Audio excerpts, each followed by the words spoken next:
আপোনালোকক এটি মই কৰিশ্মা নাথৰ এটি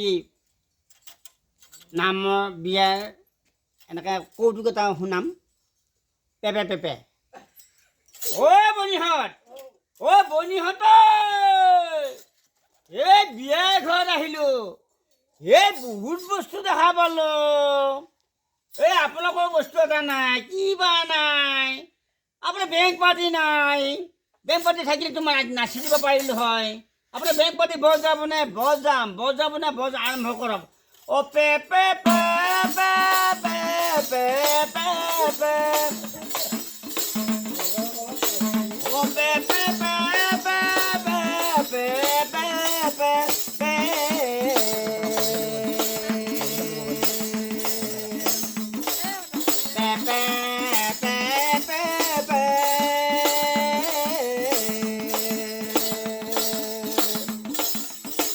Baca carahan caranya sorry berat pe pe pe pe pe pe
नमस्कार।